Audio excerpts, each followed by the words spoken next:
Boom. Hey guys, it's me, your boy Ryan Swag here to give you some swag tips on how to get them gold badges. Sorry, every time I do the stream, the 8 second delay or whatever makes me nervous, you know? Alright, so yeah, sorry I missed you guys last Thursday, but I had important exams on, Friday. So yeah, sorry I missed you guys on Thursday, but Ryan Swag's back. I'm gonna be back for a while. And I put out a little poll, seeing what you guys wanted to hear about, and the most votes went to how to get gold gym badges. Right now, why do players want to get gold gym badges? I'd say like reducibly two reasons. Two reasons why you want gold gym badges. The most important reason why you want to get the most gold gym badges. Same synonymous, right? Synonymous reason to why you wanted to get a whole bunch of gyms in the old meta was for swag. You know what I mean? Like you want to, Papa Big Shoes here. Like, oh yeah, I just collected a daily bonus on 40 gyms. You know what I mean? Like Mr. Cool. You're walking up to the raid or something, and you're like, oh yeah, check out my gold badges. I've got like 13. Oh yeah, that's how you know I'm cool. You know what I mean? I'm cool, right? Come on, validate me and my badges, guys. So yeah, so people want to show off. They want that swag. They want to have gold badges. There's no real end game content to Pokemon Go. So it's like, hey, we have something to work for. I want to work for having a whole bunch of gold gym badges, And then the second reason why people want gold gym badges is so that they can get more items from spinning the stops. Now, I think the silver badges, you get a pretty good bang for your buck there. You get the 2 extra items. Gold gives you 3, and it takes way more work to get a gold badge than a silver badge, So I'm content with my silvers in my main training area, but getting the golds there, you do get that 1 extra item, and for showing off, having that sense of ownership. It's like, I see these gyms every day, and you know what? I have them gelded. Yeah, I'm Dr. Cool with my gold badges. So there's a degree of swag, that mystique of getting all the different gold gym badges. So incentive, right? Well, how do we get the gold gym badges? I mean, obviously we want to hold the gyms, so that's obviously a good route to getting the gold gym badges. But another thing, hold up. Okay, I'm streaming. Sorry, I was a little nervous. That it wasn't actually streaming. All right, so we all know how to get the gold gym badges, and we know that holding gym badges is one surefire route to getting there. But there's a lot of gyms that we can't hold consistently, or a lot of gyms we can't visit all the time, and if it's in the main training area, then somebody's going to take the gym back right away and all that kind of nonsense. So what are some alternative ways to get these gold gym badges other than just holding the gyms for a very long period of time? Well, oh gosh, I did not mean to push that button. Let's go to the screen share. About 3 months ago, Dr. Thod Pokemon Go, right, did an article on how to get the gold gym badges. And so when I was trying to do research for this, it was basically like me retelling what Dr. Thod already found out, you know what I mean? Using user 0x00000000's information on gyms in general. And I will provide a link to this article in the description, since it's a very nice, concise way. They've got some pretty good charts here on different strategies for getting gold gym badges, But yeah, Dr. Thod already mathed a whole bunch of this out. So for like straight holding a gym, it'll take you about 20.8 days to get that gold.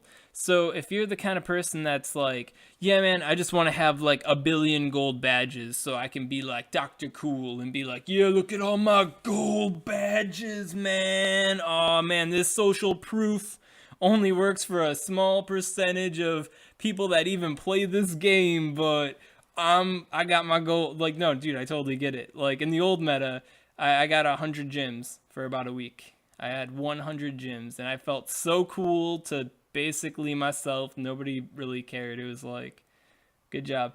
But you know, you want to get them gold badges. Your goal here is to hold for about 21 days straight. Now, what gyms can you reasonably hold for 21 days straight?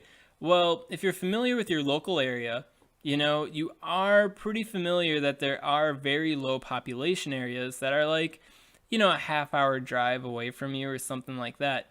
So the whole 21-day challenge here is more easily achieved if you know, go to low population areas, find gyms there, take down the gyms, probably ideally with 3 to 4 friends. I feel like 3 to 4 people is like kind of the sweet spot for these kind of missions, you know? And then take those gyms and then, I don't know, subsequently bury them a little bit every now and then. Maybe, you know, have a little rotation with your friends. Like, all right, I'll gold the Blissies today. You know what I mean? So yeah, but where do you find these remote gyms? Well, you can use Gym Hunter. Now, I know. Third-party website uses bot accounts, breaking the TOS kind of nonsense. I just typed in Gym Hunter, like, what's the big deal, you know? So I live in Waukesha, you know, and so searching here, we got like the main cities of Waukesha, you know, the main gyms here, and basically any of these gyms in this like radius here, you're not gonna hold for more than a day, most likely. And if you do hold for a day, you're probably not gonna hold for like 3 days straight, you know what I mean? But if you start going, you know, out to like Wales, and you guys at home, you don't know what Wales is, but Wales is like basically nowhere. Then like, oh look, oh here's 4 gyms, you know what I mean? And if I stack on those gyms, there's a good chance I'm gonna stay in those gyms for like a week. You know, I'm not gonna give away some of my personal haunts, but I have a girlfriend. Yeah, right, dude, that's a golden gym badge right there. Who lives all the way. Oh gosh, this makes it look really far away, doesn't it? Oh yeah, all the way on the other side of Wisconsin. No, she lives in like the Fox cities. You know what I mean? So on this stretch from here to here, you know, I know where there's like gyms where nobody really visits and that kind of stuff, and I've got gold gym badges there because I knew that if I'd stack on those gyms, then no one would really take them. So if you're interested in getting, you know, large quantities of gold gym badges, then finding these more remote locations and stacking on them, and you know, I'd say doing it with like 2 friends so you can trade off who's like burying them, because there are local people that might come by, or you know, the spoofies are going to spoof on through, and if it looks like it's too much of a hassle, they're not going to mess with it. But if it's like easy pickings, and it's easy pickings for the spoofies, you know what I mean? So I feel like 3 is the magic number. You know, stack on those gyms, put on those low CP Blissies and Chanceys and stuff. Do that 8 hours defender tier list thing there, and then you should be good. You know, that's a good way to get quantity, right? But let's say we're looking for quality gyms here. Like, you want the one that's downtown. You want to have a sense of ownership. You don't care that this gym, you know, takes a beating every day. You know, you want the gold gym badge there. Well, we do know that fighting the defenders gives you a trace amount of what do they call it here? Badge experience points, BXP. So it gives you a trace amount of BXP, but dropping in gives you 100, you know? So let's say you want to really, you know, spice this up. You really want to, you know, put the pedal to the metal here, and you get a friend from a different team, and you start to dabble in some dangerous stuff, win trading, right? Well, how long would it take to get a gold badge? So if you're dabbling in this, you probably already have silver, right? So we're going to say you need 26,000 badge experience to get this, you know? So you got the 26,000. Boom. And every time you do this, you trade gym, you know what I mean? You get the 100 badge experience points, you know? So, and you do that like every 10 minutes. So right. 100 badge experience for every 10 minutes. Oh gosh, wait. Oh man, can I math today? Yeah, so that's like 10 badge experience per minute, so 60. So in about an hour, you can expect to get about 600 badge experience from that. A straight hour, So how many hours is it going to take? So you got that 2,600. You're going to divide it by 600. Oh, yeah, there's another zero there, isn't there? Oh, gosh, Ryan Swag. Come on, man. 600. So, yeah, it'll take you about 43 straight hours. So 2 straight days of playing patty cake with someone to get a gold badge. So I guess that might be a reasonable way to get some burst EXP. Maybe you're bored waiting for a raid egg to hatch and you're like, yeah, let's just fight this gym back and forth to get more gold. Then that could be a nice way to, get a little leg up. But if you're going to straight grind something from silver to gold, it's going to take you like 2 freaking days. So maybe not the best plan of action there. But hey, still not bad, But it really helps cut down on that, 21-day challenge there to get the gold. Another thing is to fight raids at these gyms. Yeah, dude, raids are actually really huge. So defending for 1 entire day, Dr. Thod has on this nice little chart here. Defending for an entire day, that gives you 1,440 badge experience points, right? But defeating a raid, and this is any raid, this is like beating a Magikarp will get you 1,000 badge experience. That's like, well, he even has equivalent days defending. It's like 0.7 day. You know what I mean? So sure, it's the gym downtown. You can't hold it for 24 hours straight all the time, but doing raids there will definitely stoke the fire. You know what I mean?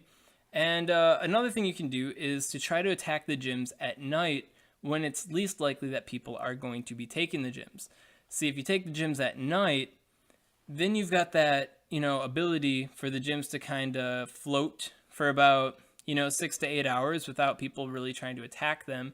And if you stack them well, and you're very mindful and you're mindful of the CP decay curve and stuff like that, and you make the gyms annoying for people to fight, maybe people will be passing them in their morning, I'm going to take a bunch of gyms commutes. You know what I mean? So you could stoke it to hold the gym for like 6 to 10 hours, maybe even greater in a relatively medium to high turnover area if the gym is less appealing than other gyms for people to take, So that combined, let's say you're doing like 8 hours, right?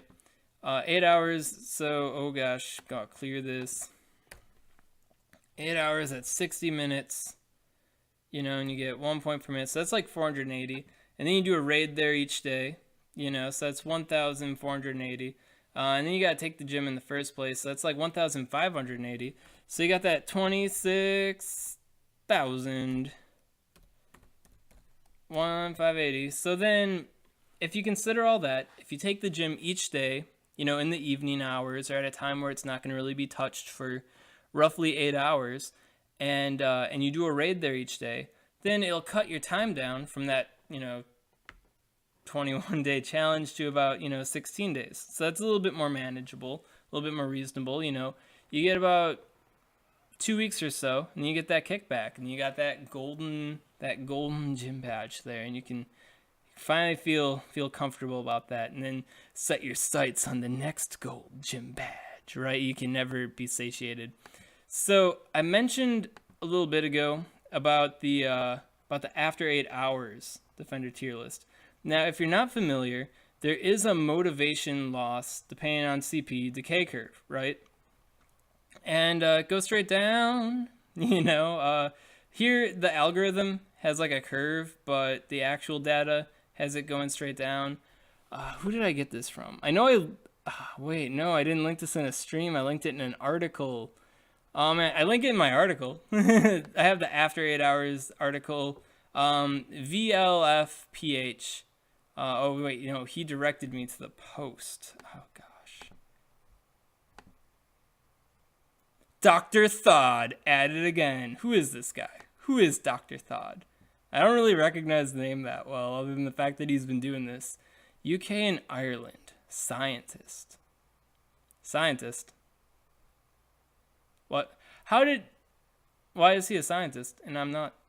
What is this flare? Well, can I get a scientist flare? Let's see.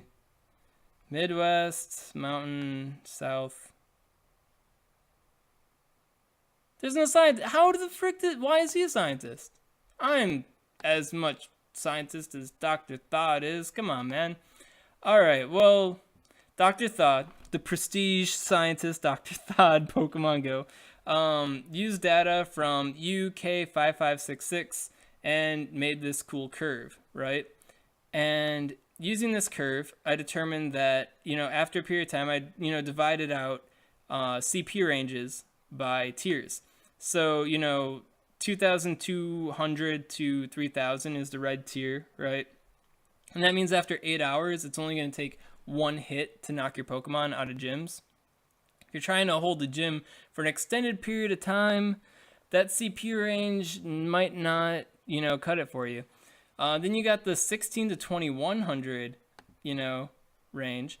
And that'll cut it for 4 hours. But then after that, it's 2 hits and done. And then after 16 hours, wow, what measure was I using for this? But yeah, after 16 hours, then it's 1 and done. If you get to the 1,100 to 1,500 range, then for, up to 8 hours, it still takes 3 hits to knock those Pokemon out of gyms. So that's a pretty big source of deterrent right there.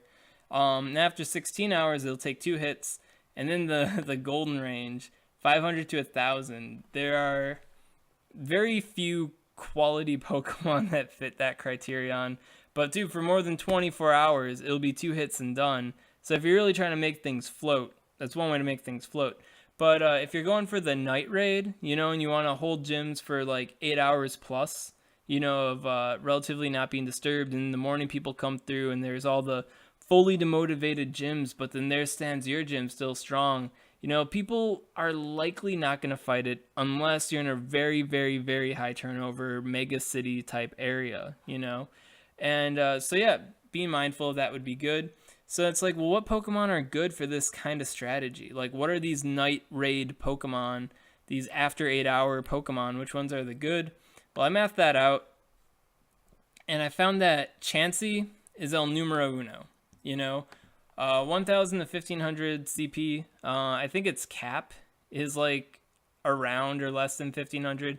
So yeah, Chansey is el numero uno for this kind of strategy. So if you're alone by yourself and you're taking gyms very late at night, dropping Chanseys on, that's gonna, ensure your longevity and work towards those 8 hours. Work towards that, daily, every so often grind. Work towards that 16-day challenge to try to get those gold. Chansey's going to be your bro for that. Chansey's going to be your friend. Now, there's other good Pokemon for this too, such as Azumarill and Steelix. And then once you start getting lower in the barrel, then you got Blissey. And then everything less than a 1,500 Blissey is basically the same. So the main ticket is Chansey, Azumarill, and Steelix. So you'd be thinking like, hey, Ryan Swag, I'm going out with me and my friend, and we're going to take all these gyms in town. You'd think that you'd want to be stacking the gyms, left and right, Chansey, Azumarill, Chansey, Steelix, Chansey, Azumarill, But there's a little caveat to this that I was mulling over the past couple days, and that is going with Blissey, a medium to large size Blissey, something in like, a 2,200 Blissey, or maybe a 3,000 plus Blissey. That's what I mean by medium and large size, right? Plus the Chansey could be optimal for that 2-player kind of scenario.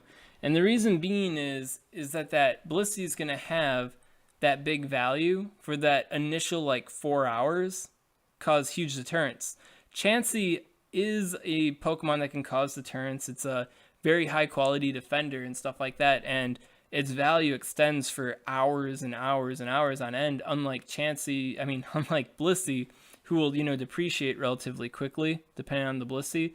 And if it's a lower CP Blissey, then it'll still depreciate to a point where Chansey's better, over time. People don't really respect the Chansey, So if I'm cruising around town, like let's say you took all these gyms at like 10 p.m., and I'm rolling around and I see a level, a level 2 gym. What is this, the old meta? I see a gym with 2 Pokemon on it, and those Pokemon are like Chansey and Azumarill. Most players, they don't respect the Chansey, and they definitely don't respect the Azumarill, and they're going to be like, yeah, I'm going to beat down that gym. Let's say it's a Chansey and a Steelix, they're going to whip out their Machamps, and they're going to have no mercy. But if it's that big Blissey and a Chansey, then they're like, oh, I'm going to pass up this gym, because it's, within that initial, 2 to 4 hours. They don't want to mess with that Blissey. And then that also gives other members of your team time to trickle in and, stack on the gym. And I'd say above all else, people don't really want to fight gyms that have a lot of Pokemon in them, because that's more time having to fight things. Even if there's simple things to fight, they don't really want to fight them, so that'll help your total holding the gym time.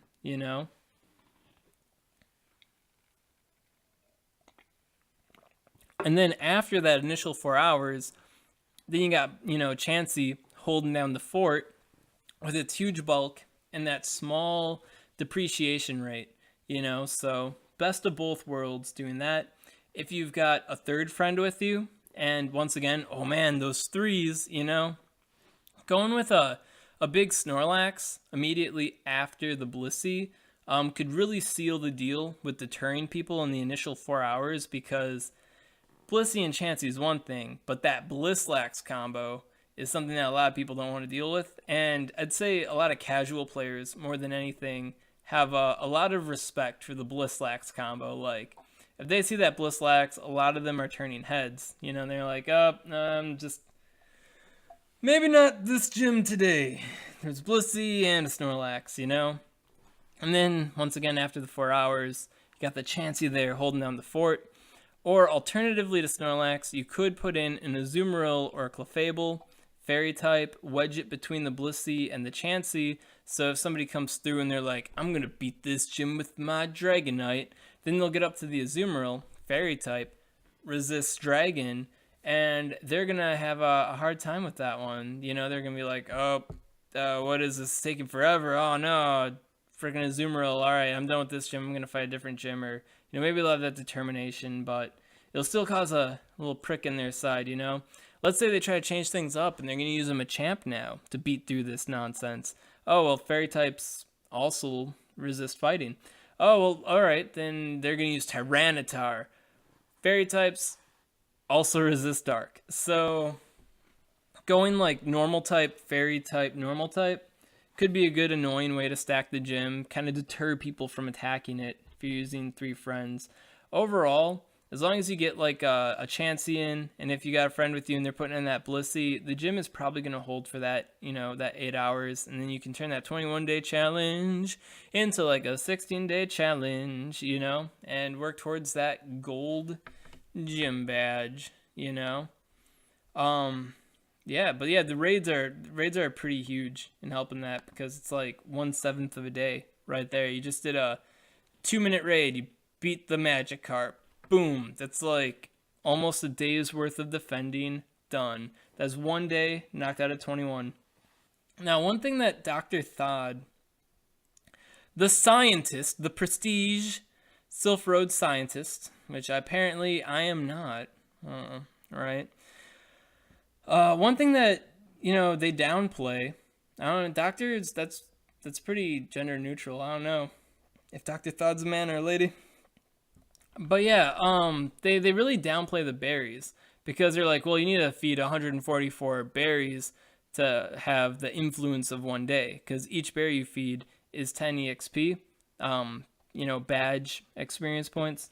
But I think doing the berries, berrying out on the gyms that you want more than, other ones, and then like feeding the berries also, indirectly, if the Pokemon are demotivated a bit, also helps maintain that motivation for the gym, which helps defending it even longer. But yeah, feeding those berries, I feel like it's like sort of like the change jar.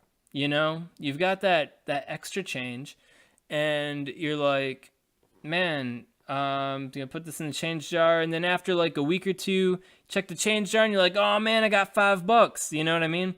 I feel like the berries on gyms that you care about, the ones that you want to get the golds on sooner than later, I feel like it's like sort of like the change jar, because at the end of it, you've got the 21-day challenge at a base, you know, and you can put in methods to try to reduce that, but overall, it's a 21-day challenge, or you know, however many hours that is. Hours upon hours upon hours. Actually, wait, I think it's like literally 30,000 hours. Right? Oh, wait, no, 30,000 minutes. I'm not going to try mental math right now. But yeah, no, so you got the 21-day challenge. You could find that just doing like, you know, 14 berries a day or something like that on the gym that you want. That could add up to being 2 days shaved off to your total, I'm trying to get a gold badge on this gym sort of situation there. So Dr. Thod, Pokemon Go knocks the berries. The berries, it's like eating your vegetables. It's your change jar. You know, it's a little bit at a time, but it builds up over time, and you got about a month before you're gonna get the gold anyway, so may as well help. I got 4 minutes left, and I'm pretty burnt out talking about gold badges. There's only so much you can say other than like, yeah, 21 days, do the raids, that counts like a day. 21 days of doing raids at that gym and doing your darndest to hold it down at night, you know what I mean? So, you know, if anybody else has any other questions, you know, I'm here to answer them. I'll get your questions 8 seconds in the future after you type them, because of how this works.